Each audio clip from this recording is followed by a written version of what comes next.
Innal hamdalillah nahmaduhu wa nasta'inuhu wa nastaghfiruh wa na'udzu billahi min shururi anfusina wa sayyiati a'malina may yahdihillahu fala mudilla lahu wa may yudlilhu fala hadiya lahu. Asyhadu an la ilaha illallah wahdahu la syarika lah wa asyhadu anna Muhammadan 'abduhu wa rasuluh. Qala Allah ta'ala fi kitabihil karim: Ya ayyuhalladzina amanu ittaqullaha haqqa tuqatih wa la tamutunna illa wa antum muslimun.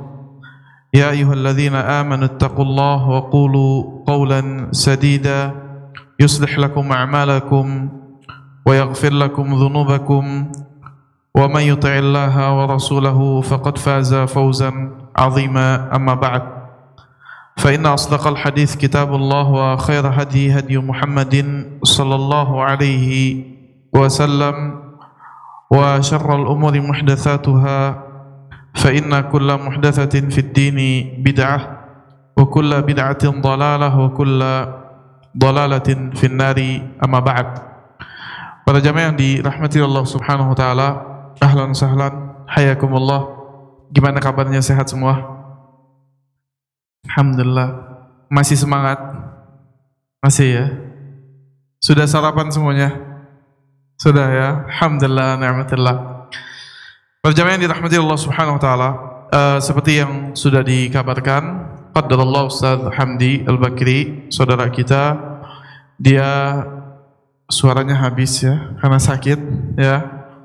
Dan subhanallah diminta untuk kita bisa duduk istifadah, dan ini sebuah permintaan yang sangat baik ketika kita bisa kumpul di masjid, di rumah Allah Subhanahu wa taala. Tentu banyak sekali keutamaan-keutamaan untuk ilmu yang masing-masing dari kita mengetahui keutamaannya, dan di antara keutamaannya adalah Allah Subhanahu wa taala menyebut nama kita di sisi malaikat-malaikat Allah Subhanahu wa taala. Ketika ana diminta untuk menggantikan, dan subhanallah, masing-masing dari kita punya kegiatan, mungkin ada kesibukan yang lain, tapi ketika kita berpikir ternyata permintaan ini permintaan untuk bertemu dengan antum di rumah Allah, di masjid, ini satu keutamaan. Karena ada orang-orang yang mungkin kita nggak ketemu kecuali di pasar. Ada orang-orang yang na'udzubillah kita bertemu dengan mereka di tempat maksiat. Maka ketika momen pertemuannya ada di rumah Allah Subhanahu wa taala, di masjid, di tanah yang diberhentikan, diwakafkan, peruntukannya cuma buat ibadah. Orang yang mau kesini mau apa dia? Mau berbisnis, mau bicara dunia, mau maksiat, nggak datang ke sini. Yang datang ke masjid dia mau apa? Beribadah kepada Allah Subhanahu wa taala. Maka ini pertemuan yang sangat-sangat luar biasa. Yang dibahas pun perkara yang luar biasa, yaitu kita akan membahas di sesi yang kedua ini, yang seharusnya Ustaz Hamdi itu di sesi pertama karena bisa di jam ini. Di sesi kedua ini itu kita akan membahas tentang bagaimana kewajiban kita rujuk kepada Al-Quran dan Sunnah, dan bagaimana kewajiban kita rujuk kepada para ulama. Para hadirin, para ikhwan dan akhwat rahimani rahimakumullah, jangan tegang-tegang ya, santai aja. Kalau tegang-tegang ilmunya nggak masuk nanti. Tentu tadi Ustaz Tega sudah menyampaikan tentang fitnah dan kewajiban kita mungkin menjaga diri dengan menjaga lisan. Maka ketahuilah cara diantara menghindari fitnah yaitu kita berpulang kepada Al-Quran dan Sunnah Rasulullah Sallallahu Alaihi Wasallam. Rasulullah Sallallahu Alaihi Wasallam dalam sebuah hadis yang diriwayatkan oleh Irbad ibn Sariyah radhiyallahu taala anhu, ia bersabda dalam sebuah momen yang mana momen tersebut bisa kita katakan sebagai momen-momen terakhir Rasulullah Sallallahu Alaihi Wasallam berwasiat kepada para sahabat. Yang wasiat tersebut Rasulullah SAW juga inginkan disampaikan kepada kita semua dan orang yang mengikuti Nabi sampai hari kiamat. Artinya wasiat ini betul saat itu yang diajak bicara sahabat, tapi tujuannya untuk semua umatnya Rasulullah SAW. Apa yang Rasulullah SAW katakan? Singkatnya, Rasulullah SAW bersabda, "Faqala usikum bitaqwallah." Aku berwasiat kepada kalian dengan bertakwa kepada Allah Subhanahu wa taala. Apa itu takwa para jemaah? Siapa yang tahu takwa? Usikum bitaqwallah, disuruh bertakwa, disuruh bertakwa. Di antara makna takwa, kata Ali radhiyallahu taala anhu, al-khaufu minal jadil. Itu takut kepada Allah Subhanahu wa taala.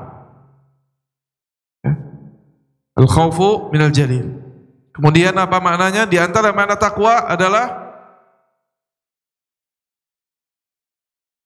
war-ridha bil qalil, ridha terhadap yang sedikit. Ridha terhadap apa? Yang sedikit. Maksudnya apa? Qanaah dalam rezeki. Bukan berarti seorang tidak boleh meminta kepada Allah, tapi di antara ketakwaan adalah kita ridha dengan apa yang Allah Subhanahu wa taala apa? Berikan. Ya. Wal isti'dadu liyaumir rahil, yaitu bersiap-siap untuk apa? Bersiap-siap untuk di hari berpisah dengan dunia. Ini diantara makna takwa. Tentu tidak harus baku seperti ini. Takwa itu semua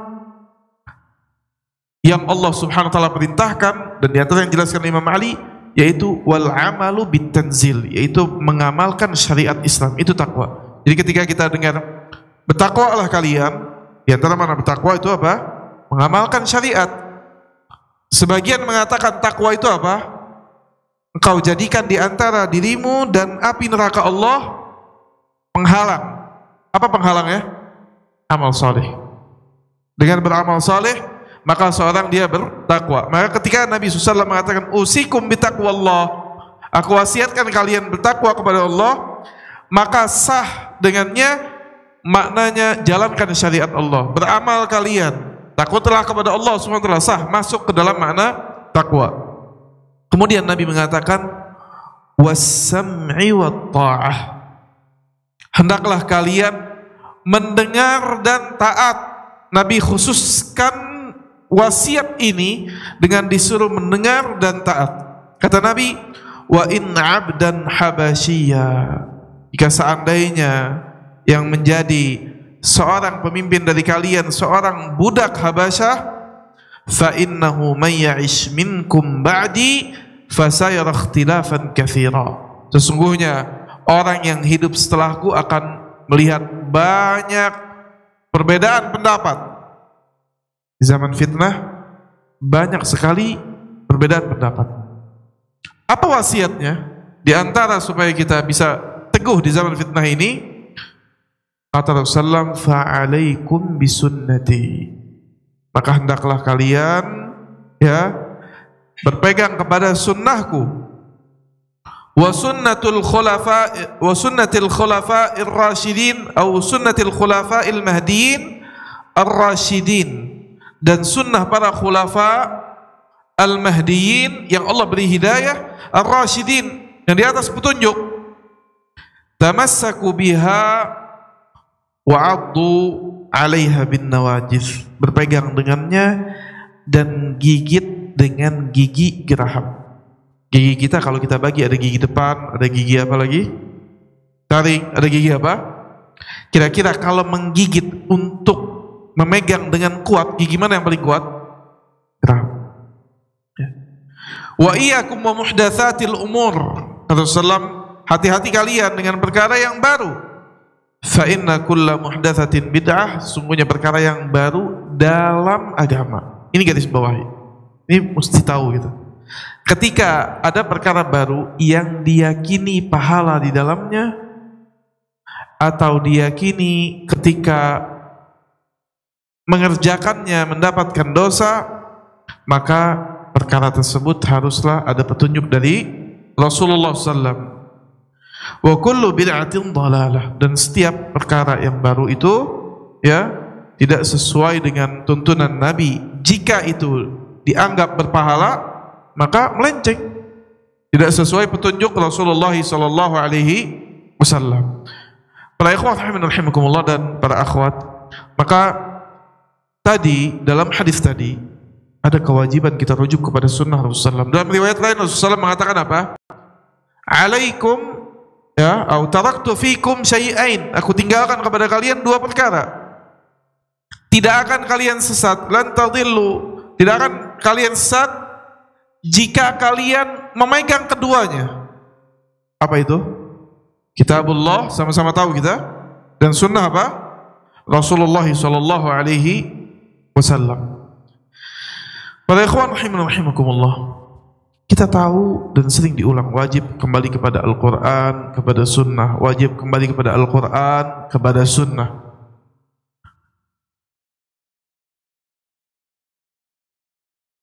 Bagaimana caranya? Bagaimana caranya kita berpulang kepada Al-Quran dan kepada sunnah?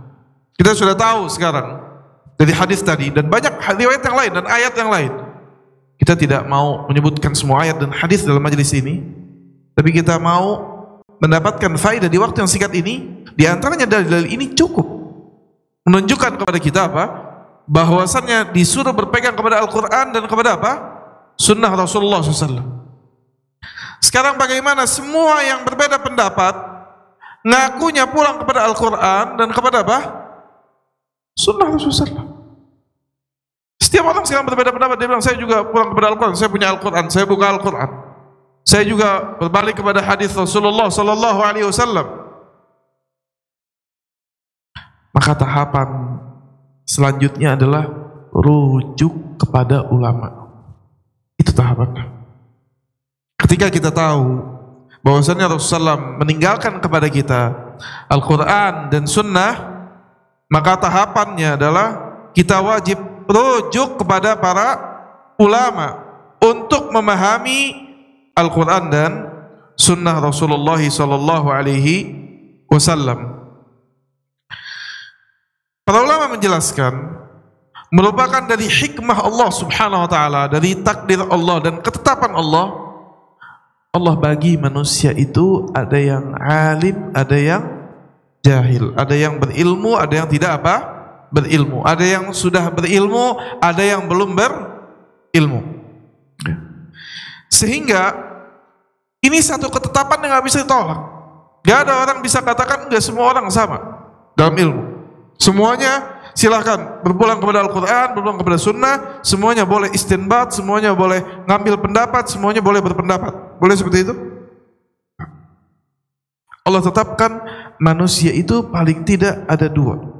Ya dia berilmu, sudah berilmu, ya dia belum berilmu.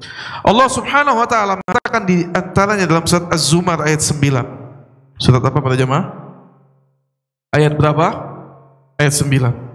Allah subhanahu wa ta'ala firman, yarfa'illahu alladhina amanu minkum walladhina utul ilma darajat. Allah katakan, Allah angkat, yarfa'illahu alladhina amanu, orang-orang yang beriman dari kalian, walladhina utul ilma darajat, dan orang-orang yang diberikan ilmu darajat. Allah katakan dua tahapan. Orang yang beriman bisa jadi dia alim, dia tidak alim. Bisa jadi ilmunya sedikit. Berilmu, setiap orang beriman berilmu, tapi sedikit ilmunya. Tapi di antara orang-orang beriman tidak sama. Kata Allah, Allah angkat semua orang yang beriman, derajatnya Allah angkat dari orang yang tidak beriman. Kemudian Allah katakan walladzina utul ilma darajat. Dan Allah angkat di antara orang yang beriman yang diberikan ilmu, yang dia mau belajar ayat-ayat Allah, mau belajar hadis Rasulullah, Allah angkat dia. Maka dari ayat ini kita lihat Allah memang membedakan. Gak sama. Jadi kalau orang bilang saya dengan para ulama, dengan sahabat sama, gak sama, beda. Apa yang membedakan kita? Apa jemaah? Sahabat makannya besi? Lah. Yang membedakan kita ilmunya, pemahaman dia. Yang membedakan kita adalah imannya, dan iman itu dipengaruhi dengan apa? Ilmunya. Kemudian Allah subhanahu wa ta'ala juga berfirman, ya, tadi afwan di dalam surat Al-Mujadalah tadi ayat 11. Adapun surat Az-Zumar ayat 9, kata Allah, qul hal yastawi alladhina ya'lamuna wal ladzina la ya'lamun. Katakan wahai Muhammad, Apakah sama orang-orang yang mengetahui, berilmu dengan orang yang tidak berilmu? La yastawi. Tidak sama, sama sekali. Ya.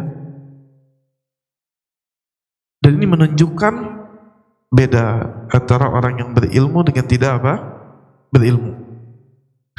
Dari hadis Rasulullah sallallahu alaihi wasallam mengisyaratkan kepada kita bahwasannya ilmu itu adanya pada para ulama. Ilmu itu bukan setiap orang masuk Islam tiba-tiba langsung faham semua Islam, kemudian dia tinggal baca Al-Quran, kemudian dia tafsirkan Al-Quran dengan sekehendaknya dia.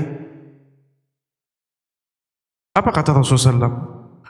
Rasulullah SAW bersabda dalam sebuah hadis yang sahih dari Abdullah bin Amr radhiyallahu taala anhuma, anna Nabi sallallahu alaihi wasallam qala, innallaha la yaqbidul ilma intiza'an yantazi'uhu min sudurir rijal. Sesungguhnya Allah tidak akan mengambil ilmu yaumul qiyamah. Di antara tanda hari kiamat, ilmu itu apa? Ditarik oleh Allah. Karena tidak menyaksikan hari kiamat kecuali syirarul khalq, seburuk-buruknya makhluk. Gak bakal menyaksikan hari kiamat kecuali seburuk-buruknya makhluk. Kalau tanda-tanda kiamat, orang-orang beriman masih menyaksikannya. Di antara tanda kiamat itu apa? Nah, apa tanda kiamat? Tanda kiamat besar apa? Tanda kiamat itu ada tanda kiamat yang sudah berlalu, wafatnya Nabi tanda kiamat, diutusnya Nabi tanda kiamat. Ada yang masih berjalan, ada tanda kiamat yang dekat. Di antara tanda kiamat yang dekat, yang silih berganti, tanda besar adalah apa? Keluarnya Imam Mahdi. Turunnya atau keluarnya Dajjal, turunnya Nabi Isa. Belum hari kiamat. Di antara tanda kiamat terakhir, Allah wafatkan orang-orang yang memiliki keimanan sehingga tidak menyaksikan hari kiamat yang Allah gambarkan, idza syamsu kuwirat wa idza nujumun kadarat. Ketika matahari digulung, bintang-bintang diruntuhkan, langit dilelehkan oleh Allah, bumi digoncangkan. Ini enggak menyaksikan kecuali orang yang memang tidak mengenal Allah. Seburuk-buruknya orang yang menyaksikan hari kiamat siapa? Orang yang tidak mengenal Allah SWT. Sehingga di antara tandanya Allah tarik ilmu ini. Bagaimana cara menariknya? Kata Rasulullah SAW, innallaha, sesungguhnya Allah SWT la yaqbidul ilma intiza'an. Allah Subhanahu wa taala tidak akan menarik ilmu intiza'an min sudurir rijal, dari hati-hatinya orang-orang yang berilmu. Tiba-tiba dilupakan, tiba-tiba dia faham, dihilangkan fahamnya. Bukan seperti itu. Tapi bagaimana caranya? Kata Rasulullah, walakin yaqbidul ilma biqabdil ulama. Akan tetapi Allah mengambil ilmu ini perlahan dengan diwafatkannya para ulama. Ya, garis bawahi ini, Allah mengambil ilmu ini dengan diwafatkannya apa? Para ulama. Hatta idza lam yabqa aliman, sampai sudah tidak ada orang yang berilmu, seorang alim yang berilmu terhadap kitabullah, terhadap sunnah Rasulullah SAW, ittakhadhan nas ru'usan juhala. Maka manusia akan menjadikan sosok yang mereka berpulang adalah orang-orang yang tidak berilmu tentang kitabullah dan sunnah Nabi. Fa'aftau bighairi ilm fadallu wa adallu. Maka mereka memberikan fatwa-fatwa tanpa ilmu. Lihat. Jadi orang yang nggak berilmu bisa ngasih fatwa gak? Bisa, ini kata Nabi. Tapi fatwanya tanpa apa? Ilmu. Ya subhanallah. Dari hadis ini jelas bagaimana Rasulullah SAW gambarkan bahwasannya di umatnya ini ada alim dan ada orang yang awam, yang tidak memiliki ilmu, yang butuh rujuk kepada para ulama untuk memahami ayat-ayat Allah, memahami hadis Rasulullah SAW. Tidak bisa orang datang kemudian dia pegang Al-Quran, kemudian dia pegang hadis, kemudian dia tidak pernah belajar, tidak pernah tahu, tidak pernah rujuk kepada ulama, kemudian dia ingin mendapatkan hidayah dari jalan Shiratal Mustaqim. Tidak ada. Karena sunnatullah dan hadis Rasulullah SAW mewasiatkan kita, caranya dengan merujuk kepada apa? Para ulama. Diriwayatkan oleh Imam Muslim, dari Muhammad ibn Sirin, ia mengatakan tentang bagaimana cara mengambil ilmu ini. Ia katakan, qala inna hadzal ilma dinun. Sesungguhnya agama ini atau ilmu ini adalah agama. Sesungguhnya ilmu ini adalah apa? Agama. Kita kalau belajar ilmu ini agama. Ilmu mana? Ilmu yang menerangkan tentang Allah, tentang Rasulnya, menerangkan tentang ba'da wafat. Ilmu ini din. Dan apa artinya din? Agama. Din ini diantara maknanya keyakinan adanya hari kebangkitan. Orang yang beragama itu yakin kalau dia akan dihisab. Itu artinya agama. Saya beragama. Apa arti agama? Agama itu din, diantara maknanya adalah dia yakin dia akan apa? Dihisab. Tapi kalau orang beragama kelakuannya nggak menunjukkan dia akan dihisab, berkurang agamanya dia. Iman dia terhadap yaumul akhir apa? Berkurang. Maka kata Muhammad bin Sirin, inna hadzal ilma dinun. Ilmu ini agama, keyakinan. Jangan sampai salah, karena akan dihisab. Karena selain ilmu yang menjelaskan tentang Allah, tentang Rasul, nggak ada ilmu yang berbicara setelah kematian. Mungkin yang duduk di sini, mungkin dari masyarakat sekitar, mungkin dari orang tua, wali murid, dari akhwat, belajar ilmu ekonomi, belajar ilmu kesehatan, belajar ilmu apa lagi? Ilmu politik, belajar apa lagi? Silahkan belajar semua ilmu selain agama, tidak akan ada yang bicara kehidupan setelah mati, nggak ada. Orang belajar kesehatan, gimana caranya nggak mati? Cuma itu saja, sudah selesai. Ilmunya mentok 60-70 tahun saja sudah. Datang ilmu dari Allah Subhanahu wa taala, dijelaskan ada hayah ba'dal maut. Ada kehidupan setelah apa? Kematian. Selain ilmu agama nggak ada.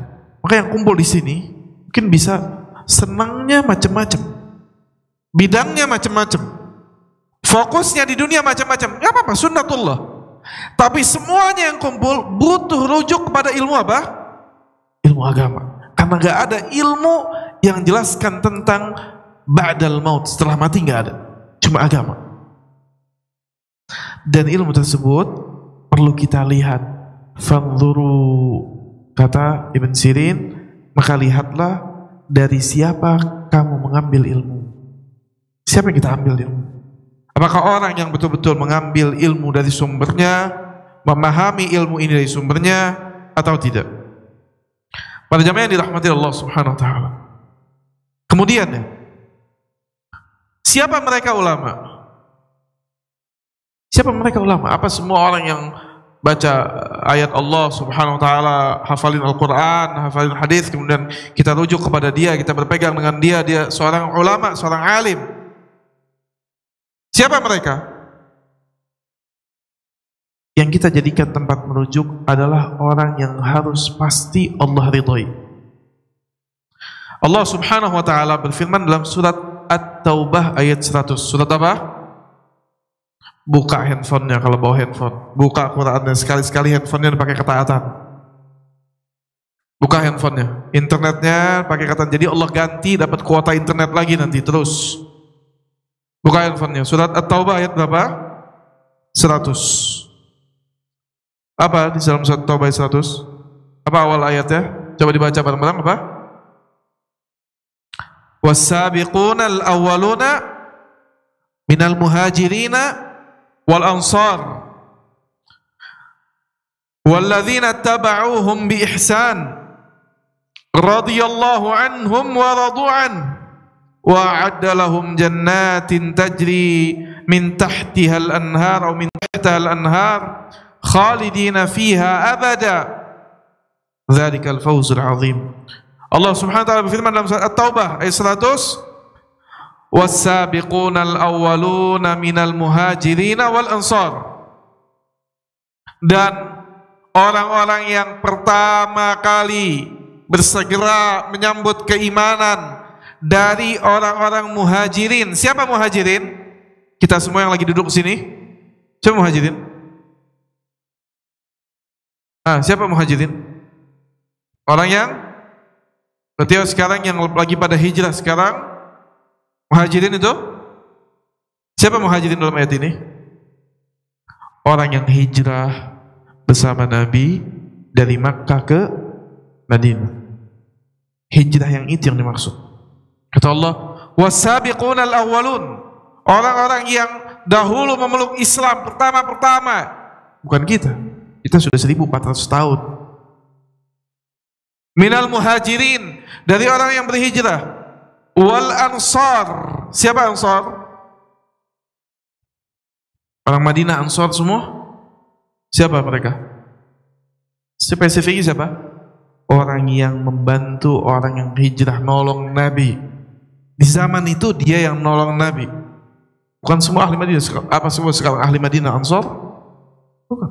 Tapi orang yang bantu Nabi ketika Nabi hijrah dan disambut orang-orang muhajirin dari sahabat-sahabat Nabi. Walladzina taba'uhum bi ihsan, kata Allah, dan orang-orang yang mengikuti mereka dengan ihsan, dengan baik. Radhiyallahu anhum wa radu'an. Allah ridha terhadap mereka dan mereka ridha terhadap Allah. Siapa dari umat ini yang Allah ridhai? Orang yang pertama kali masuk Islam dari kalangan apa? Muhajirin, Ansar. Sampai situ selesai. Garis bawahi, walladzina taba'uhum bi ihsan, dan orang-orang yang mengikuti mereka dengan baik. Kita masuk ke dalam muhajir, bisa gak masuk? Gak bisa, sudah ditutup pintunya. Bisa masuk ke dalam golongan Ansar, sudah ditutup pintunya, selesai. Walladzina taba'uhum bi ihsan, sifat. Kalau ini sifat, orang-orang yang mengikuti mereka dengan baik. Mungkin bisa masuk sini? Mungkin, kalau kita mengikuti mereka. Dalam ayat ini siapa yang Allah suruh ikuti? Sahabat-sahabat Rasulullah. Mereka yang dijamin keridhaan oleh Allah Subhanahu wa taala. Maka dalam berpulang kepada ulama pertama umat ini setelah Nabi, yaitu sahabat-sahabat Nabi. Allah yang jelaskan.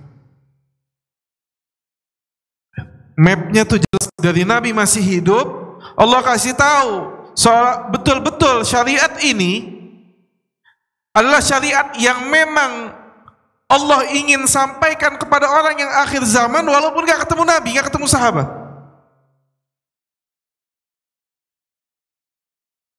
Walladzina taba'uhum bi ihsan. Ini nggak di zaman Nabi, yang mengikuti mereka dengan ihsan nggak di zaman Nabi. Tapi zaman setelah Nabi apa? Wafat. Maka ulama pertama yang kita rujuk kepada mereka siapa? Sahabat Rasulullah SAW. Juga Allah Subhanahu Wa Taala berfirman di dalam surat An-Nisa ayat 115. Buka surat An-Nisa ayat 115. Apa ayat pertamanya? Atau apa bunyi ayatnya? Dibaca bareng-bareng. An-Nisa 115. Apa kata Rasulullah atau apa kata Allah? Wa may yushaqiqir rasulah min ba'di ma tabayyana lahul huda wa yattabi' ghayra sabilil mu'minin nuwallihi ma tawalla wa nuslihi jahannam wa sa'at masira. Para ikhwan rahimakumullah, kata Allah SWT, wa may yushaqiqir rasul, barang siapa yang dia menyelisihi Rasul. Siapa Rasulnya dalam umat ini? Muhammad SAW. Min ba'di ma tabayyana lahul huda, setelah datang kepada dia al-huda, petunjuk. Apa petunjuk? Al-Quran dan sunnah Rasulullah SAW. Wa yattabi' ghaira sabilil mu'minin, dan mengikuti selain jalan orang beriman. Garis bawahi ini, wa yattabi' ghaira sabilil mu'minin, garis bawahi. Yang pertama, barang siapa yang menyelisihi Rasul, kewajiban rujuk kepada Nabi, kepada Rasul. Min ba'di ma tabayyana lahul huda, yaitu yang datang kepada Nabi Al-Quran. Kemudian Nabi jelaskan, berarti berpegang kepada Al-Quran dan Sunnah. Apa yang ketiga? Wa yattabi' ghaira sabilil mu'minin, dan mengikuti jalan selain jalan orang yang beriman. Siapa yang Allah cap pasti orang beriman di umat ini selain Nabi? Saya, antum, siapa? Sahabat. Abu Bakar, Umar, Uthman, Ali, Ibn Mas'ud, Ibn Abbas, Abdullah bin Umar, Abdullah bin Zubair. Ini semua mereka yang Nabi SAW dan Allah cap sebagai orang beriman. Kita cuma berusaha bersifat sebagai orang yang beriman, dan kita sangat ingin dan berharap dan janji Allah itu hak. Allah masukkan kita dalam golongan orang yang beriman. Maka orang yang beriman dalam ayat ini siapa? Sahabat. Kata Allah SWT, dan mengikuti selain jalannya orang mukminin. Jalannya orang mukminin itu siapa? Jalannya siapa? Sahabat berarti. Kalau kita nggak merujuk kepada para sahabat Rasulullah SAW, bagaimana kita bisa selamat? Sementara syarat-syaratnya ayat demi ayat sejak awal dari tadi kita dapati, ternyata syaratnya buat selamat kembali kepada Al-Quran, kembali kepada Sunnah, dan rujuk kepada para ulama pertama ini, sahabat-sahabat Rasulullah SAW. Maka para ikhwah rahimani rahimakumullah, dari dalil-dalil tadi jelas kepada kita wajib rujuk kepada Al-Quran, kepada Sunnah, dan rujuk kepada para ulama umat ini. Di antara para ulama umat ini yang pertama adalah sahabat Rasulullah sallallahu alaihi wasallam. Dan ayat-ayat itu difahami oleh ulama-ulama ahli sunnah sepeninggalan Nabi dan sepeninggalan sahabat. Di antaranya kita mau terangkan. Semuanya bisa lihat papan tulis? Lihat. Sedikit ada mau beri penerangan. Ketika Ana diminta untuk memberikan judul ini, Ana mempunyai ringkasan yang mudah-mudahan bisa menggambarkan kenapa kita butuh rujuk kepada ulama. Adapun ayat, hadis tadi kita sebutkan. Setengah jam tadi kita sebutkan ayat dan hadis. Tapi kita butuh real bukti. Ternyata apakah para ulama itu rujuk kepada sahabat? Bagaimana cara para ulama itu rujuk kepada para sahabat? Di antara yang menjelaskan ilmu, yang menjelaskan tentang Al-Quran itu adalah ilmu tafsir. Ilmu apa? Tafsir. Tafsir yang sering kita dengar. Tafsir siapa? Alhamdulillah, tafsir Ibnu Katsir. Berarti nggak asing tafsir Ibnu Katsir. Dalam muqaddimah tafsir Ibnu Katsir dijelaskan tafsir itu secara umum memahami Al-Quran itu kan merujuk kepada Al-Quran, kepada Sunnah. Sekarang cara memahami Al-Quran itu ada dua. Ini Al-Quran. Ini Al-Quran. Ini jelas wahyu pertama dari Allah Subhanahu wa taala. Sumbernya ya ini, gak ada lagi. Ini sumber utamanya, kemudian datang hadis Rasulullah SAW, sunnah Nabi, sunnah menjelaskan tentang apa? Al-Quran. Datang sunnah menjelaskan apa? Al-Quran. Maka disebutkan caranya ada dua. Cara yang pertama, tafsir birra'i, tafsir yang hanya tafsir mazmum, yang dicela ya. Ini mazmum, tercela, yaitu tafsir dengan pendapat saja, bersandarkan pada pendapat. Modal terbesar belajar agama Islam ya bahasa Arab. Pasti Tapi apa semua orang bisa bahasa Arab kemudian bisa pahami Al-Quran, tafsirkan Al-Quran? Tidak. Ya. Sebagian orang mengatakan, saya sudah belajar bahasa Arab, sudah belajar Nahwu, Sharaf, Masya Allah. Kemudian dia bilang, saya juga bisa memahami Al-Quran, saya bisa memahami hadis, saya paham konteks-konteksnya, sehingga dia tidak perlu rujuk kepada para ulama. Ternyata metode ini dalam tafsir Mukatsir disebutkan metode tercela, mazmum. Makanya Abu Bakar radhiyallahu taala anhu mengatakan, ayyus sama taqilluni, langit yang mana yang bisa menaungiku, bumi mana yang aku pijak, kalau aku berkata tentang ayat Allah yang aku tidak punya ilmu di dalamnya. Ini cara pertama. Cara kedua, tafsir ma'thur. Ma'thur atau dengan riwayat. Dan ini cara Ahlus Sunnah wal Jamaah memahami Al-Quran. Jadi dari sini kita tahu bagaimana para ulama itu rujuk kepada ulama sebelumnya. Al-Quran turun kepada Nabi berapa tahun? Berapa tahun para jamaah turun kepada Nabi?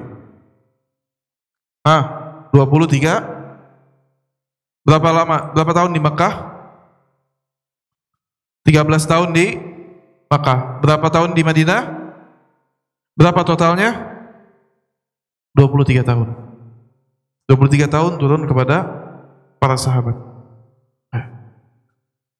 Maka sepeninggalan Nabi, siapa yang meneruskan pemahaman Al-Quran ini? Siapa? Sahabat. Kalau Al-Quran cuman dengan modal bahasa Arab bisa difahami, maka Allah cukup turunkan Quran saja sekali 30 juz, suruh para sahabat baca. Ternyata Al-Quran butuh difahami dengan penjelasan siapa? Rasulullah SAW. Menyadari hal ini, memahami Al-Quran diikat dengan sunnah Nabi dan penjelasan Nabi, maka ini di zaman Nabi SAW. Kalau kita bagi zamannya di sini zaman apa? Nabi SAW. Di zaman Nabi, para sahabat ketika memahami Al-Quran, ya pulang kepada Nabi, nanya kepada Nabi, apa makna ini yang dia nggak paham? Secara bahasa dia paham, secara bahasa Arab, apa yang dia nggak pahami, dia datang kepada Nabi. Kemudian Nabi menjelaskan. Dan selama 23 tahun itu Nabi menjelaskan dari apa yang Nabi lakukan, apa yang Nabi kerjakan, apa yang Nabi katakan. Kata Aisyah, kana khuluquhu Al-Quran. Dahulu akhlaknya adalah apa? Al-Quran. Sepeninggalan Nabi, kita ringkas, ada sahabat-sahabat, zaman sahabat, yang mereka terkenal atau dinukilkan kepada kita, banyak dijadikan rujukan oleh sahabat lainnya atau oleh tabi'in, oleh generasi yang enggak bertemu Nabi, untuk memahami Al-Quran. Siapa mereka? Ada 10 sahabat. Siapa mereka? Ada 10 sahabat. Walaupun sahabat yang lain meriwayatkan 10 sahabat tersebut, 4 pertamanya adalah Khulafa ar-Rasyidin. Siapa? Abu Bakar, Umar, Uthman, Ali. Dan dalil merujuk kepada Khulafa ar-Rasyidin kuat. Dalil yang pertama tadi kita bacakan, ya, Rasulullah SAW suruh kita merujuk kepada apa? Khulafa ar-Rasyidin dalam memahami agama ini, dalam memahami perbedaan pendapat, rujuk kepada mereka. Kemudian siapa lagi dari 10 sahabat ini? Abdullah ibn Mas'ud.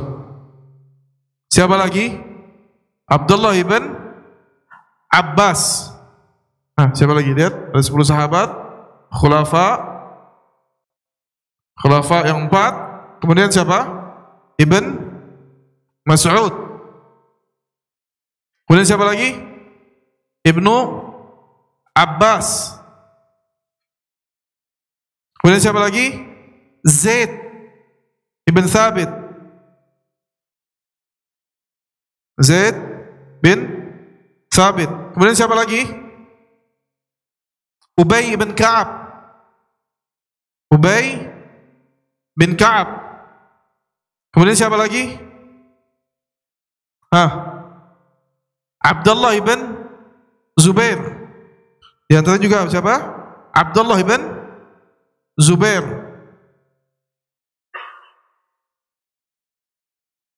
Sudah berapa sekarang? 4, 5, 6, 7, 8, 9. Siapa di antaranya yang lain? Abu Musa al-Asy'ari. Abu Musa al-Asy'ari. Setelah Nabi wafat, Nabi meninggal, ada sahabat-sahabat lain yang meriwayat atau menjelaskan Al-Quran dirujukan ada. Abdullah ibn Umar yang mengikuti Zaid bin Thabit menjelaskan Al-Quran. Ada Aisyah radhiyallahu ta'ala anha. Kata Imam Syafi'i dalam kitab Ar-Risalah, setelah Nabi meninggal, tidak ada satu orang mewakili Nabi mengetahui semua Al-Quran, tidak ada. Ilmu Islam ini semuanya terwakili dengan sahabat yang saling melengkapi. Setelah Nabi meninggal, kalau mau tahu adab Nabi ketika di rumah, nanya Abu Bakar apa nanya Aisyah? Aisyah. Karena tidak ada sahabat seumur hidup Nabi duduk 24 jam sama Nabi, nggak bisa. Ada nggak? Nggak ada. Maka Islam ini setelah Nabi wafat, ilmunya Islam ada di sahabat-sahabat ini. Setelah Nabi wafat, fokus sahabat tidak sama, berbeda-beda. Ada sahabat yang fokus mengurusi urusan kaum muslimin, ada sahabat yang fokus ke perbatasan Islam, ada sahabat yang pergi berjihad, perang, ada sahabat-sahabat yang memang dia fokus mendedikasikan hidupnya buat mengajar. Di antara Khulafa ar-Rasyidin yang penjelasannya itu sampai kepada kita, itu pun berbeda-beda. Yang banyak, paling terbanyak adalah Ali radhiyallahu an. Kenapa Ali radhiyallahu an? Karena antara Ali dengan wafatnya Nabi sampai menjadi khalifah, sampai wafatnya Nabi, zaman yang panjang. Ali memiliki waktu. Beda dengan Abu Bakar. Abu Bakar wafat setelah Nabi berapa tahun? 2 tahun. Umar berapa tahun? Kurang lebih 6 tahun. Utsman setelahnya Umar. Mereka tidak banyak waktu setelah apa? Rasulullah SAW meninggal. Sedangkan Ali memiliki waktu yang cukup banyak, sehingga ia memanfaatkan waktunya mengajarkan Al-Quran, memahamkan kaum muslimin yang datang, entah dari para sahabat yang waktu itu tidak duduk bersama Nabi, tidak memahami ayat ini dan ayat itu, atau dari orang yang tidak bertemu dengan Nabi. Sehingga dalam tafsir surat Al-Adiyat, dalam tafsir Ibnu Katsir dibawakan perkataan Ali, demi Allah, ketika Ali berbeda pendapat dengan Ibnu Abbas, kata Ali apa? Demi Allah, tidak ada ayat dalam Al-Quran kecuali aku tahu kapan turunnya, di mana turunnya, dalam kejadian apa turunnya. Tidak ada ayat dalam Al-Quran kecuali aku tahu kapan turunnya, di mana turunnya, dan dalam kejadian apa turunnya. Lihat, subhanallah. Ibnu Mas'ud radhiyallahu ta'ala anhu, Ibnu Abbas, mereka yang meriwayatkan apa? Al-Quran, pemahaman Al-Quran. Dan orang-orang di zaman itu melek bahwasannya buat faham Al-Quran butuh datang ke orang-orang yang menyaksikan Al-Quran itu turun. Zaman ini disebut zaman keemasan karena mereka masih memahami cara menimba ilmu dengan benar, belum tercemar. Singkatnya, setelah zaman sahabat, atau di zaman sahabat, ada 3 tempat yang menjadi madrasahnya kaum muslimin, bukan resmi secara universitas, tidak seperti Babu Salam dan lain sebagainya, enggak. Tapi semua kaum muslimin tahu karena Nabi suruh memahami Al-Quran dengan benar, maka mereka mau memahami Al-Quran, mereka mau memahami ayat-ayat Allah dan hadis Nabi. Mereka datang ke 3 kota. Yang pertama adalah kota apa? Madinah. Kedua adalah kota apa? Makkah. Yang ketiga Irak, yaitu di mana? Di Kufah. Kenapa datangnya ke Makkah, ke Madinah, ke Irak? Kenapa enggak ke Babu Salam? Belum ada Babu Salam maksudnya. Kenapa enggak ke Yaman misal? Kenapa enggak ke Mesir? Kenapa? Karena Karena di sini tempatnya, sumbernya para sahabat dahulu masih ada. Mereka ingin datang mendengar penjelasan Al-Quran kepada orang-orang syahidut tanzil, yang mereka menyaksikan Quran itu turun. Mereka pengen lihat.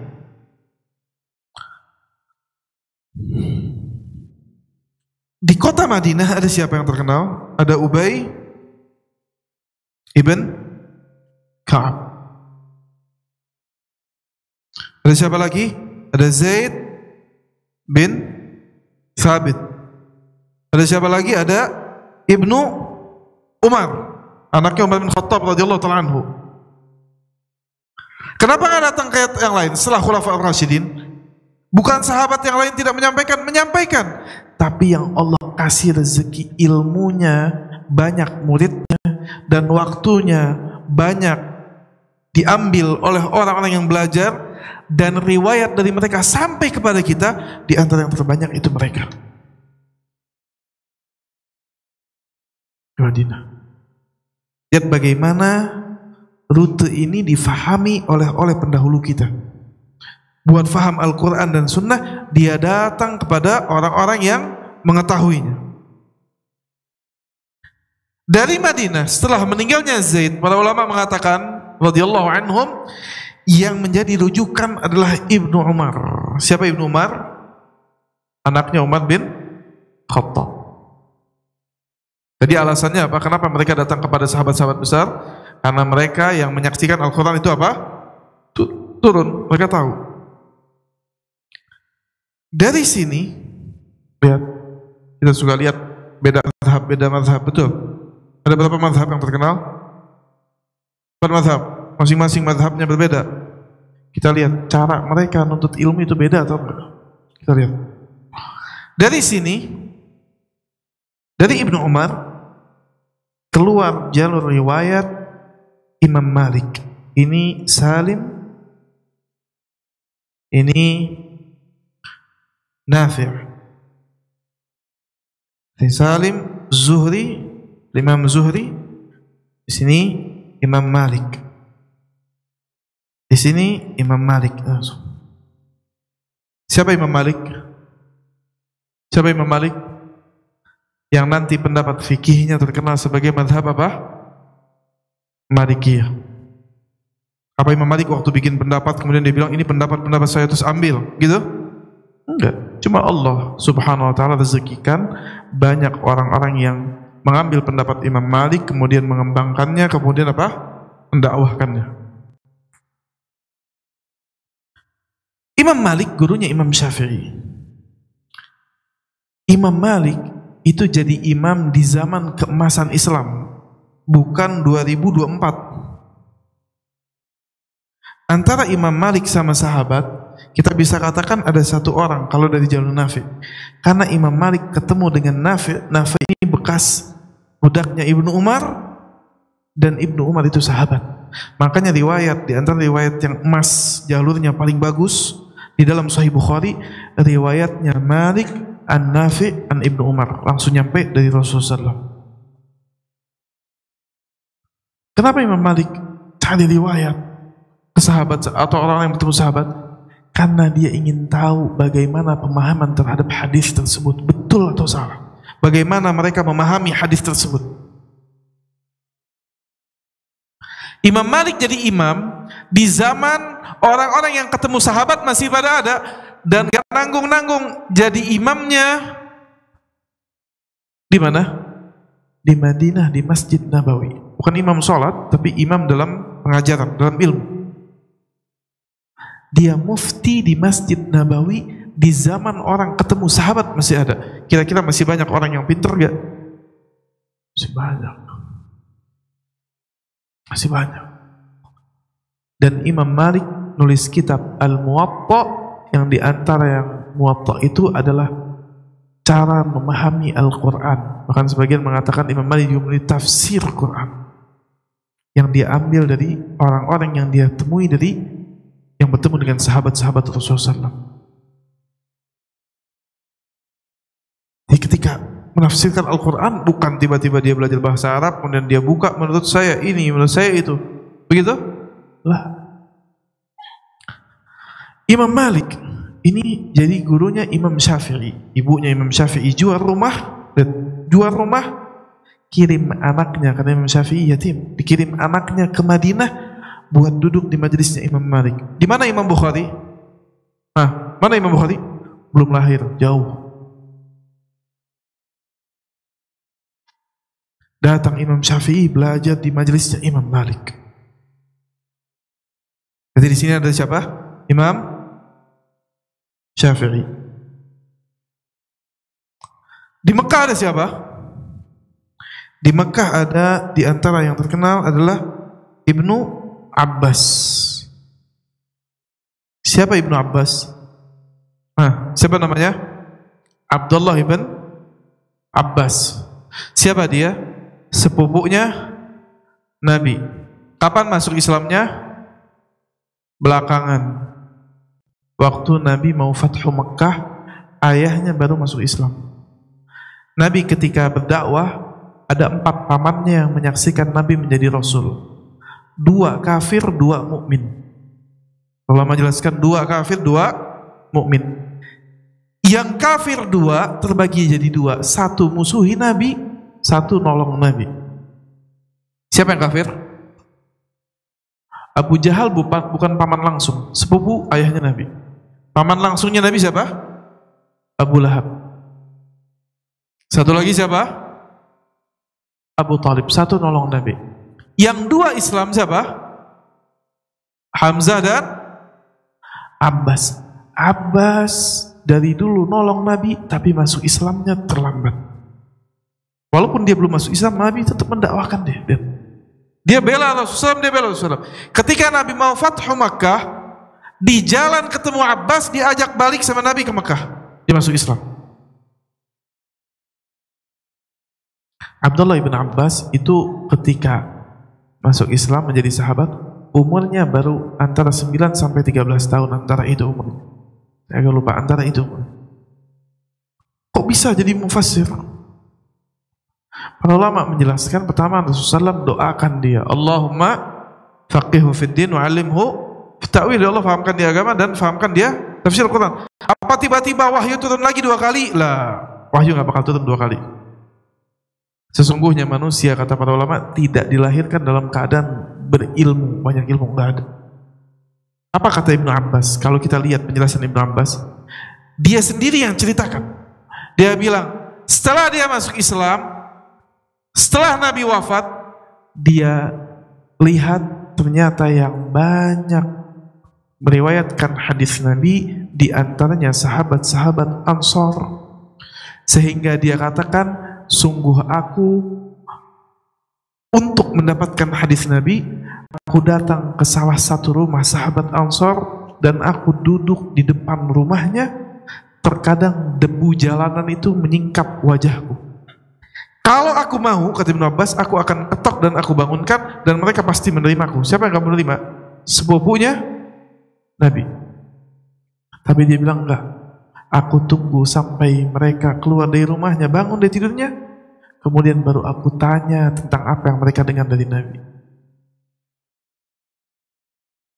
Dan Ali radhiyallahu ta'ala anhu selalu, Ali, Umar radhiyallahu ta'ala anhum memuji Ibnu Abbas, dan Ibnu Abbas mengatakan, yang aku dapati dari Al-Quran kebanyakannya aku dapati dari Ali radhiyallahu anhu. Dia datang belajar kepada Ali. Jelas sampai di sini? Ibnu Abbas di antara murid-muridnya yang belajar kepada Ibnu Abbas itu ada Mujahid ibn Jabr, Mujahid, Ikrimah, di antaranya juga siapa? Tawus, di antaranya juga Atha bin Abi Rabah. Mereka datang mulazamah ke Ibnu Abbas. Kenapa nggak baca Quran aja sendiri? Tahu Al-Quran ini butuh difahami sesuai bagaimana Rasulullah fahamkan kepada sahabat. Apa kata Mujahid? Ini kalau tahu-tahu nama ini, buka tafsir Ibnu Katsir nggak asing. Begitu buka tafsir, hatta tafsir Ibnu Jarir Tabari. Qala Mujahid, berkata Ikrimah. Suka dengar nama itu kalau buka tafsir? Ini orang-orangnya. Kata Mujahid itu muridnya Ibnu Abbas. Aku pernah bacakan Al-Quran dari awalnya, dari surat Al-Fatihah, dari Bismillahirrahmanirrahim, dengan khilaf para ulama apakah bagian Al-Fatihah atau tidak, tapi ada Bismillahirrahmanirrahim sampai An-Nas. Aku berhenti di setiap ayat, aku tanya Ibnu Abbas apa maknanya. Dia bilang, aku duduk, aku baca dari awal Quran sampai akhir Quran, kemudian aku berhenti di setiap ayat, aku tanya apa maknanya, dan aku ulangi 3 kali, kata Mujahid. 3 kali aku bacakan Al-Quran, kemudian aku apa? Duduk tanya ayat per ayat. Ini bagaimana sahabat tuh belajar. Mereka ulama betul-betul. Bukan kita. Mereka orang yang ingin faham ayat per ayat. Apa kata Ibnu Mas'ud? Nanti kalau sampai ke Irak kita jelaskan Ibnu Mas'ud. Dahulu kami tidak belajar 10 ayat sampai kami faham maknanya, kemudian kami amalkan. Dulu di zaman sahabat, orang yang hafal surat Al-Baqarah itu luar biasa. Sekarang bagus, tapi biasa. Insya Allah Anda juga hafal, tinggal mungkin atau nggak mungkin. Kenapa? Bukan sombong. Karena memang syarat waktu kuliah minimal 10 juz per semester, hafalin minimal 10 juz waktu kuliah di Madinah. Tapi kualitas hafalan kita dengan kualitas sahabat beda. Mereka memahami ayat per ayat. Sehingga ketika mereka, ada sahabat yang dinikahkan dengan apa? Al-Quran yang dia miliki, dia memahami ayat per ayat apa maksudnya. Menghafalnya sudah bagus, tapi inti dari Al-Quran itu difahami, inti dari syariat difahami. Keluar dari sini orang-orang yang belajar kepada Ibnu Abbas, ya, ada Amr ibn Dinar, kemudian setelah Amr ibn Dinar ada Sufyan bin Uyainah. Siapa Sufyan? Gurunya Imam Syafi'i dan Imam Ahmad. Imam Syafi'i selesai di Madinah, belajar juga kemana? Ke Mekah. Ngambil ilmu dari orang-orang yang ngambil ilmu dari siapa? Ibnu Abbas, dari sahabat. Di Irak ada siapa di Irak? Kenapa ke Irak? Kenapa nggak ke Yaman? Karena saat terjadi fitnah di zaman Utsman, kemudian Ali menjadi khalifah, Ali pindahkan ibu kota Islam kemana? Ke Irak, supaya fitnah tidak terjadi di kota Nabi. Tidak mau ada perang di mana? Di kota Nabi. Ali pindah ke Irak, dan bersama Ali datang ke Irak Ibnu Mas'ud. Jadi ada siapa di Irak? Ali dan siapa? Ibnu Mas'ud. Tadi kita katakan Ali juga termasuk yang banyak menjelaskan tentang Al-Quran, riwayat tentang tafsir tentang Al-Quran. Tapi Ali sibuk, dan Ibnu Mas'ud tidak sesibuk siapa? Ali radhiyallahu anhu. Keluar dari sini, dari Irak, orang-orang yang belajar kepada Ibnu Mas'ud ada Alqamah, ada Hasan al-Basri, ada para ulama-ulama. Kemudian turun-menurun mereka mengajarkan. Keluar dari sini Abu Hanifah. Siapa? Abu Hanifah. Ini terserah ya, tulisannya acak-acakan. Coba bacanya bagaimana, terserah. Siapa Abu Hanifah? Seorang imam yang pendapat-pendapat fikihnya dikenal sebagai pendapat apa? Mazhab Hanafi. Imam Syafi'i nggak ketemu Abu Hanifah. Sebagian mengatakan Imam Syafi'i itu mungkin lahir tidak ketemu, Abu Hanifah wafat. Ya, Abu Hanifah itu, Imam Syafi'i wafat tahun 204 mungkin, atau Imam Ahmad itu 240-an kurang lebih. Setelah Abu Hanifah meninggal, ada dua temannya Abu Hanifah yang juga duduk sama Abu Hanifah. Ya. Ada Ibn Syaibah dan ada Abu Yusuf. Imam Syafi'i setelah dari Makkah belajar ke Irak. Datang belajar ke siapa? Ke orang yang belajar dari Ibnu Mas'ud, yang punya penjelasan dari Ibnu Mas'ud.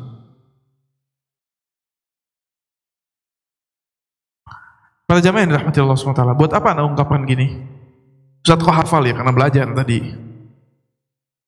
Kenapa anda jelaskan ini? Agar kita tahu bahwasannya mereka ketika memahami agama ini nggak sembarangan. Mereka rujuk kepada orang yang memiliki sanad dari para ulama. Ringkasnya, buka tafsir dalam internet. Coba sekarang ada internet kan? Buka tafsir Ibnu Katsir, coba buka tafsir Ibnu Katsir, coba buka. Tidak mungkin Ahlus Sunnah wal Jamaah ketika menafsirkan ayat, memahami ayat, dia bilang Bismillahirrahmanirrahim, tiba-tiba dia katakan menurut saya, pendapat saya, secara bahasa, selesai. Nggak ada. Pasti dia bawakan sabab nuzulnya, bagaimana kejadiannya di zaman Nabi, siapa yang meriwayatkannya, bagaimana perkataan-perkataan sahabat, sehingga kata para ulama, ilmu tafsir itu sampai dibukukan prosesnya.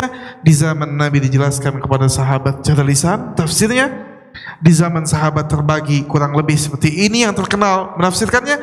Di zamannya atba tabi'in, di antaranya Imam Malik, dia mulai menuliskan tafsir Al-Quran dengan menuliskan perkataan-perkataan sahabat di ayat-ayat yang sahabat menjelaskan kepada mereka. Sehingga dalam tafsir Ibnu Katsir, metode Ahlus Sunnah wal Jamaah dalam memahami Al-Quran, dia katakan apa? Ayat ditafsirkan dengan ayat, ayat ditafsirkan dengan hadis, ayat ditafsirkan dengan perkataan sahabat. Modalnya bahasa Arab semua.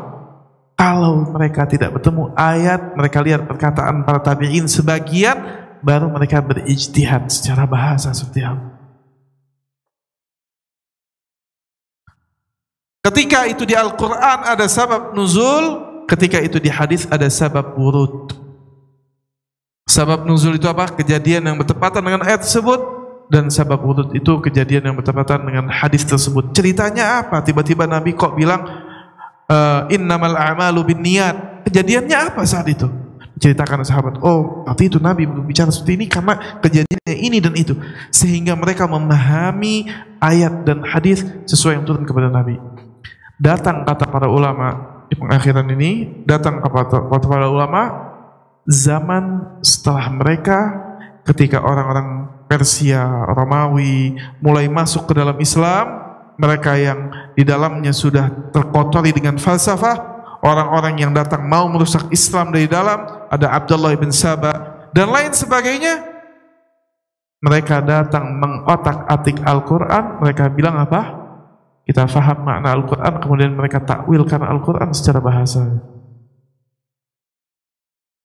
Safwan ibn Jahmiyah, Mu'tazilah, orang-orang yang menyeleweng dalam asma dan sifat Allah subhanahu wa ta'ala. Tidak ada satupun dari mereka yang jalurnya seperti ini. Gak ada. Dari mana mereka mengambil Al-Quran ini? Tidak jelas.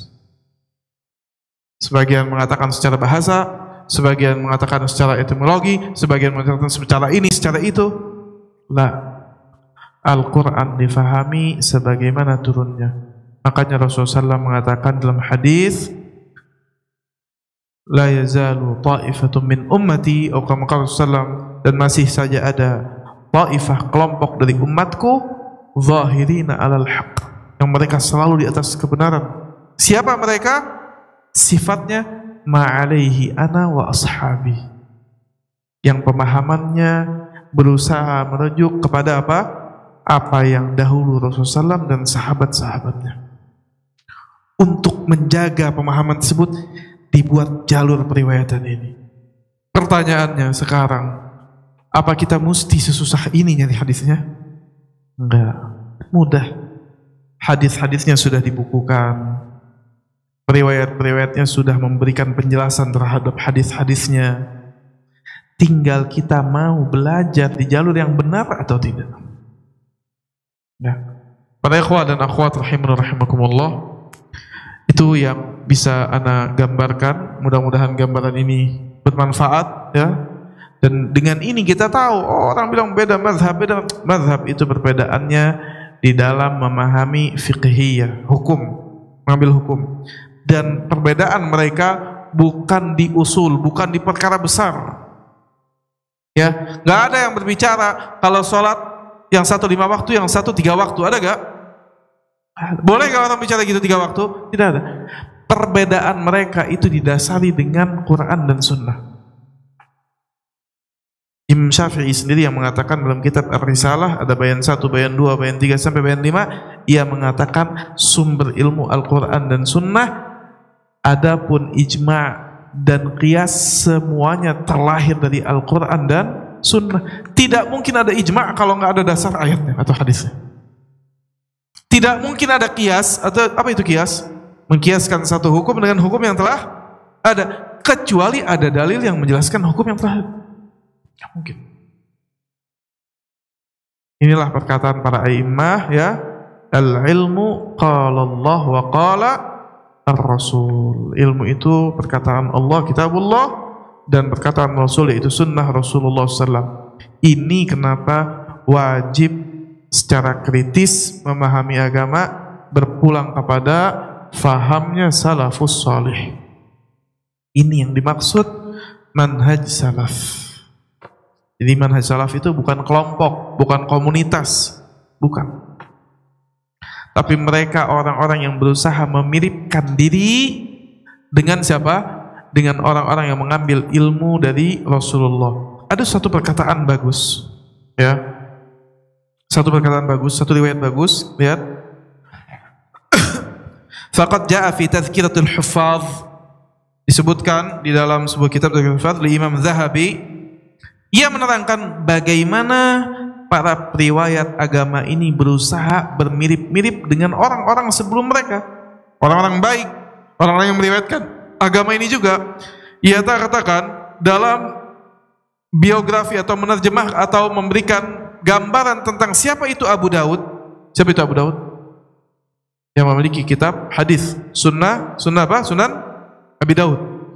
Ia mengatakan, kata Imam Zahabi, Sahibus Sunan, anna ba'dal a'immah, bahwasannya sebagian para imam, kana Abu Daud qala, berkata sebagian para imam, dahulu Abu Daud orang yang kita mirip-miripkan, kita lihat dia mirip cara-caranya dengan Ahmad ibn Hanbal.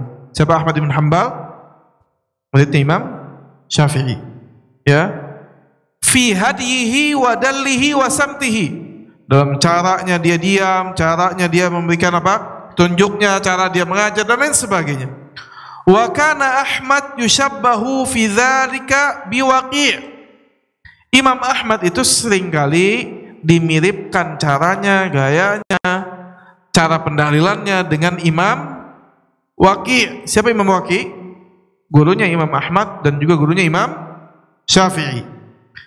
Wa kana Waqi' yushabbahu fi dzalika bi Sufyan. Dahulu Imam Waqi' suka dimiripkan caranya berdalil dengan Imam Sufyan, dan Sufyan dimiripkan dengan Mansur, dan Mansur dimiripkan dengan Ibrahim, dan Ibrahim dimiripkan dengan Alqamah. Alqamah ini yang mengambil riwayat dari apa? Ibnu Mas'ud. Wa Alqamah, dan Alqamah suka meniru caranya, pendalilannya Ibnu Mas'ud. Siapa Ibnu Mas'ud? Sahabat Nabi SAW. Dan berkata Alqamah, kana Ibnu Mas'ud yushabbahu bin Nabi. Dahulu Ibnu Mas'ud di antara sahabat, mereka mengatakan sering meniru Nabi SAW. Gini cara mereka memahami agama.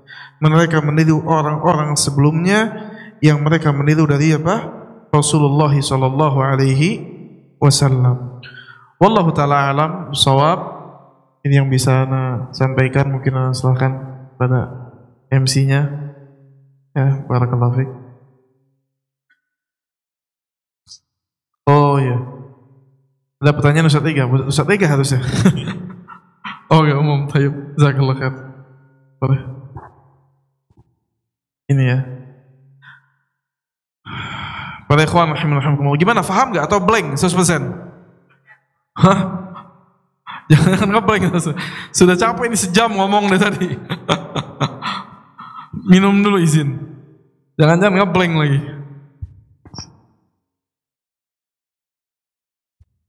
Jamaah, kalau kita bahas ini, kita jadi sadar diri. Kadang-kadang kita berasa alim, masya Allah, tabarakallah, ya. Enggak, jauh. Kita mengambil ilmu ini dari mereka, para ulama yang meriwayatkan sanad, bagaimana mereka menjelaskan hukum. Ana ada satu penjelasan sedikit ya sebelum ke pertanyaan. Jamaah yang dirahmati Allah Subhanahu wa taala. Kita ini waktunya, termasuk saya yang ngomong. Waktu itu kita ini terhadap agama itu sedikit. Terkadang kita merasa soleh, masya Allah. Ya, antum tahu sehari berapa jam? 24 jam. Kalau kali seminggu berapa? Berapa tuh? Coba pakai kalkulator coba. Mulai susah. Berapa? 24 jam kali 7, 168? 168 jam. Iya. Kajian seminggu berapa kali? Hah? Sekali. Paling banyak berapa kali? 4 kali. Seminggu 4 kali. Berapa lama? Berarti seminggu 4.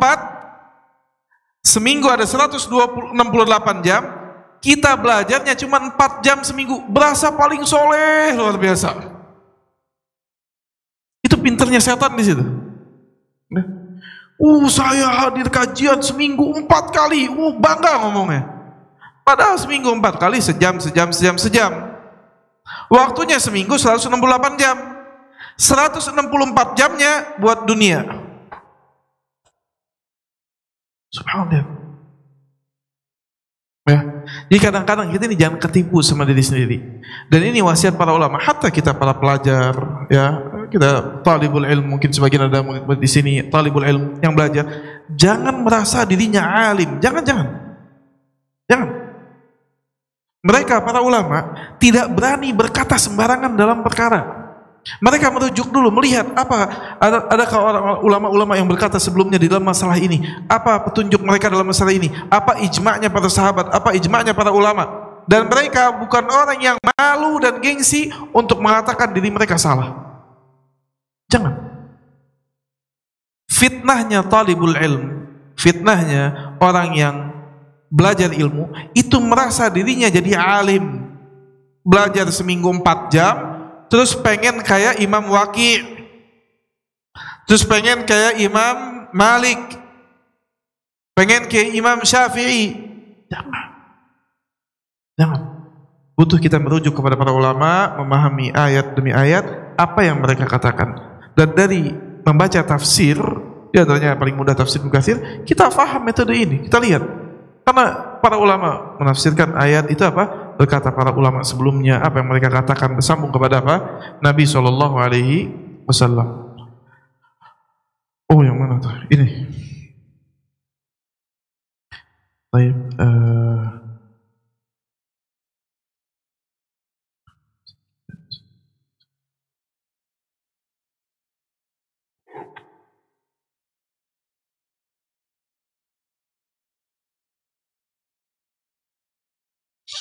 Assalamualaikum Ustaz. Afwan Ustaz, jika ada saudara ikhwan saat ini kerja di travel haji dan umroh yang tidak sunnah, tapi masih saudara sepupu dan tidak enak ditinggalkan pekerjaannya tersebut karena masih punya saudara dan susah cari pekerjaan, tapi hati tidak tenang, bagaimana solusinya?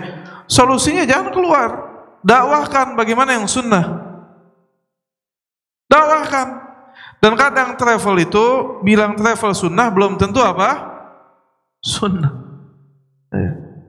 Sunnah itu bukan label. Sunnah itu bukan apa? Label, bukan. Sunnah prakteknya. Apakah dalam prakteknya betul dia mendirikan apa? Sunnah Rasulullah SAW.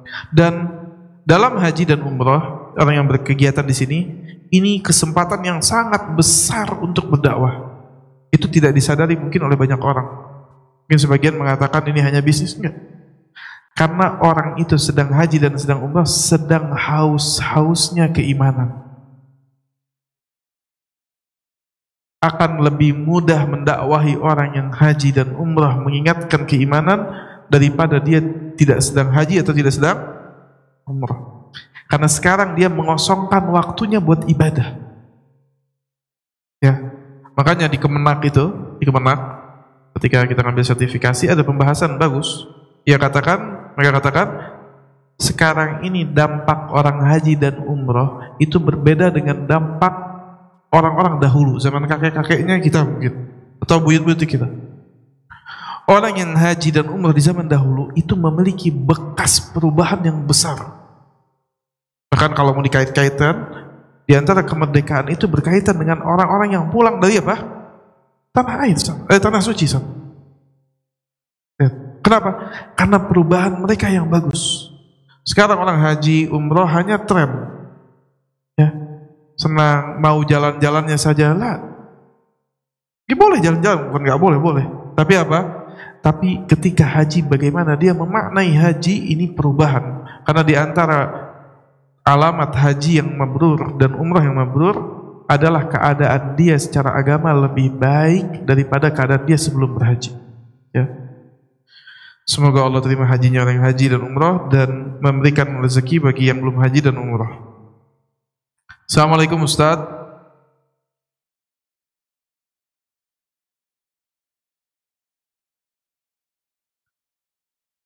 Saya penasaran mengapa kita sampai saat ini kita tidak tahu siapa saja keturunan Nabi dan para sahabat. Apa hikmahnya? Sepertinya ada ya, jelas ya, cuman kita aja nggak belajar. Ada keturunan Nabi SAW yang betul punya nasab dari Nabi SAW. Setahu saya, wallahu a'lam, di Saudi sana ada orang-orang yang memang dia punya nasab tersambung kepada Hasan, kepada Husain, dan gak masalah. Keturunan Nabi ada keutamaannya gak? Ada keutamaannya, dihargai. Keutamaannya dia tidak menerima sedekah. Tapi kalau dia tidak mengikuti sunnah Rasulullah SAW, manfaat gak keutamaannya? Manfaat. Ya. Jadi terkadang ada orang berlebihan, ya, karena mungkin sebagian di sini berbeda pendapat dengan keturunan Rasulullah SAW, kemudian dia berlebihan mencerca keturunan Nabi itu tidak ada, sudah tidak ada habis. Enggak ada. Ahlu bait Rasulullah SAW ada. Ahlu bait Rasulullah SAW itu apa? Ada. Tapi yang perlu kita fahami apa yang menjadi hak mereka dan kita tidak ghulu, berlebihan terhadap apa? Mereka. Ya. Kalau berlebihan kepada Nabi saja tidak boleh, maka berlebihan kepada mereka pun apa? Tidak boleh. Tapi hak-hak mereka itu ada, dijaga. Ya, tidak dilanggar. Kemudian kalau keturunan sahabat, wallahu a'lam, enggak tahu. Ya, lalu bagaimana cara kita memotivasi atau memvalidasi bahwa ulama yang kita pilih untuk belajar kepadanya adalah ulama yang lurus, selalu bersandar kepada Al-Quran dan Sunnah. Lihat yang dibawakan sama dia bersumber dari Al-Quran dan Sunnah. Lihat tafsir Al-Quran. Sebenarnya sekarang tuh udah cerdas zaman. Selesai Ustadz menjelaskan, catat, lihat, buka tafsir Ibnu Katsir, tanya Ustadznya sumbernya dari mana, lihat betul apa enggak, buka kitabnya. Masalahnya saya dan antum semua malas. Itu betul. Contoh malas, tadi saya salah baca surat Quran. Saya bilang surat apa tadi? Az-Zumar. Padahal salah. Gak ada yang betul kan? Ya gak ada yang ngecek kok. Padahal di dalam umat Rasulullah SAW disuruh ngecek. Ya. Kita masalahnya lihat orang berjenggot pakai peci sudah percaya sudah. Dia ngomong betul sudah. Dan ini masalahnya ta'tilul uqul. Masalahnya itu apa? Suka ta'til itu apa ya? Suka meremehkan atau tidak menggunakan akal. Ini ada sebuah kisah bagus. Boleh saya kisah atau tanya nih? Tanya jawab boleh? Atau kisah dulu bentar ya. Tahu Khalid bin Walid? Anda dengar ini dari salah satu seorang syekh menceritakan tentang sejarah, dan sejarah itu diceritakan ya. Khalid bin Walid orang cerdas gak? Cerdas luar biasa. Ya.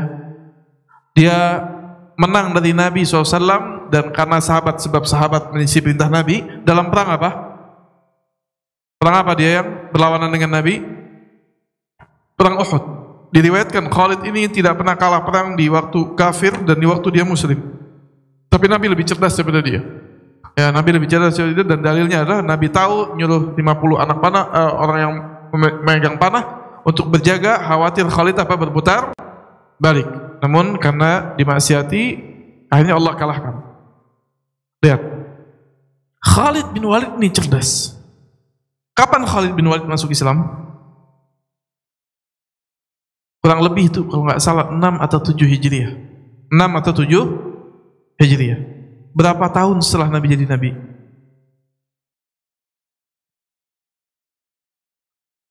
Hampir 20 tahun, betul. Ketika Khalid masuk Islam, sebagian para sahabat itu nanya ke Khalid, "Ya Khalid, antum nih Khalid, cerdas akalnya. Kita tahu apa yang membuat engkau terlambat sadar kalau Nabi itu sadar, terlambat sama Abu Bakar, sama Umar. Ini Umar, Abu Bakar 20 tahun lalu dia udah masuk Islam. Kalau bahasa sekarangnya, ngapain aja 20 tahun? Kan pintar." Apa kata Khalid? Dahulu kami itu didekatkan, dipantau dengan orang-orang yang kami sangka otaknya itu senilai dengan gunung. Siapa? Abu Jahal, Abu Lahab, Umayyah bin Khalaf. Karena mereka pembesar Quraisy dulu, bukan Khalid pembesar Quraisynya, bukan Abu Sufyan. Siapa? Abu Jahal, Abu Lahab, Umayyah bin Khalaf. Begitu mereka mati di perang Badar, setelah Nabi hijrah setelah 13 tahun, mati di perang Badar, orang-orang Quraisy mulai datang kepada kami. Tadinya kami, kalau Abu Jahal ngomong, wah sudah pasti benar. Gak usah mikir lagi. Ini orang pintar, bijak, luar biasa. Julukannya Abul Hakam, bapaknya orang bijak. Nabi yang bilang dia bapaknya orang bodoh. Nabi yang bilang dia Abu Jahal. Subhanallah, kata Khalid, begitu mereka mati, orang-orang Quraisy mulai berpulang kepada kami. Mulai kami mikir. Ternyata setelah kami mikir, kami lihat Muhammad itu benar. Subhanallah. Dan kata para ulama, ini kebiasaannya orang yang kafir. Mereka tidak mau menjalankan akalnya, mau dengar ayat, mau dengar hadis, mau mencerna, gak mau. Makanya banyak sekali ayat dalam Al-Quran, afala ta'qilun, afala tatadabbarun, afala dan ayat-ayat lainnya, agak lupa saya, dan ayat-ayat lainnya. Kemudian para jamaah rahmati Allah Subhanahu wa taala, ya. Jadi intinya orang mau tahu seperti apa ulama yang benar, itu ulama yang berpegang pada Al-Quran dan Sunnah. 5 menit lagi, betul ya. Kemudian yang selanjutnya, bismillah Ustaz, bagaimana menghadapi suami yang Islamnya Islam Nusantara? Kayak makanan Nusantara. Setiap berdiskusi berakhir dengan debat dan saya memilih untuk mengalah. Nggak ada Islam Nusantara, Islam semuanya satu. Islam itu apa? Yang kembali kepada Allah dan kembali kepada Rasulullah SAW. Kalau ada pemahaman yang berbeda, jangan menjudge orang, jangan menghukumi orang. Ya, orang itu nggak suka dijudge, tapi yang dijustice, tapi apa? Edukasi. Tapi apa? Edukasi. Dan edukasi dengan cara yang baik. Kemudian doakan supaya Allah beri apa? Hidayah. Doakan supaya Allah beri apa? Hidayah. Masih ada waktu satu lagi. Assalamualaikum Ustaz. Assalamualaikum warahmatullahi wabarakatuh. Semoga Ustaz juga keluarga dan seluruh kaum muslimin berada dalam perlindungan Allah Subhanahu wa taala. Izin bertanya, bagaimana solusi jika seseorang merasa dirinya munafik? Merasa dirinya sulit memahami dalam talabul ilm dan ingin memperbaiki dirinya. Seorang itu evaluasi diri bagus, tapi mengecap dirinya munafik itu tidak boleh. Karena di zaman Nabi SAW ada seorang sahabat, dia mengatakan nafaqa Hanzalah, dia mengatakan tentang dirinya munafik Hanzalah kepada Abu Bakar. Kenapa?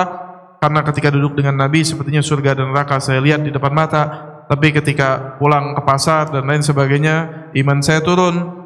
Kemudian Abu Bakar bawa kepada Nabi SAW. Ketika dibawa kepada Nabi, diceritakan, kata Nabi bukan. Intinya seperti itu, bukan nifak, ya. Tapi iman itu naik dan turun. Iman itu naik dan turun, ya. Dan orang munafik, yang munafik asli, yang betul-betul nifak, yang nifak itu ada dua. Ada nifak yang menyebabkan kekufuran, yaitu ibtanul kufur, menyembunyikan kekufuran, tidak beriman kepada Allah namun zahirnya Islam. Dan ada nifak yang penyakit hati, yang tidak mengeluarkan orang dari apa? Islam, ya. Sehingga kedua-duanya buruk, dan minta perlindungan kepada Allah agar Allah ikhlaskan niat apa? Niat kita. Wallahu taala a'lam. Saya rasa cukup. Silakan. Masih ada Ustadz Mufi, ya. Allahumma barik.